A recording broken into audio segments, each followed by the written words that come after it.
Hello' সকলোকে মই এটা নতুন ভিডিঅ'লৈ স্বাগতম জনাইছোঁ। মই আজি আপোনালোকক চিটেটৰ বিষয়ে ক'ম। এক্সাম যিহেতু চিটেটৰ এক্সাম ফেব্ৰুৱাৰী 7 আৰু 8 মানে কাইলৈ আৰু পৰহিলৈ। তো আপোনালোকে কি নিব লাগিব, কি কৰিব লাগিব তাকে মই জনাই দিওঁ। তো এডমিটত লিখাই আছে আপোনালোকে এক্সাম দিবলৈ হ'লে আপোনালোকে কি লাগিব, এডমিট কাৰ্ডটো নিব লাগিব, জেৰক্স কৰি উলিয়াই সেইটো প্ৰিণ্ট কৰি উলিয়াব।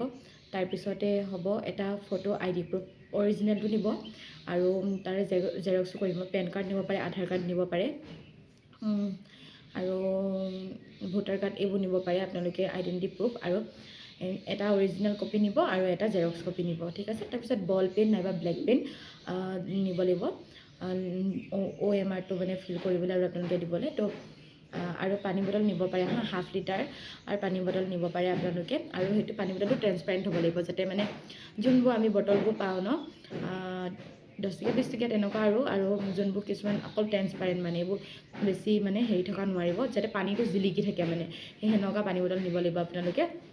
আৰু এডমিট কাৰ্ডৰ লিখিয়ে দিছে আপোনালোকে কি নিব নালাগে। স্মাৰ্ট ৱাটচ, ফোন, বুক, কেলকুলেটৰ এইবোৰ একো মানে নিব নোৱাৰে, তাত লিখাই আছে। আৰু আপোনালোকৰ ফোন যদিও নিয়ে বাহিৰত থৈ পিনি যদি আৰু সেইবোৰ যদি কেনেবাকৈ কিবা হয়, তেওঁলোকৰ গাত মানে ছেফটিটো নাই, আপোনালোকে নিজে ছেফটিটো ল'ব লাগিব নিজৰ বস্তু। তেওঁলোকে একো তাত মানে একো কৰিব নোৱাৰে, সেইটো জনাই দিছে এডমিট কাৰ্ডটোত। আৰু বাকী তাতে ৰিপৰ্টিং টাইম দিছে 7:30। আপোনালোকে যোনটো এক্সাম চেণ্টাৰ পৰিছে তাতে আপোনালোকে 7:30ত পাব লাগিব। আৰু এক্সামটো 9:30 পৰা হ'ব 12লৈকে।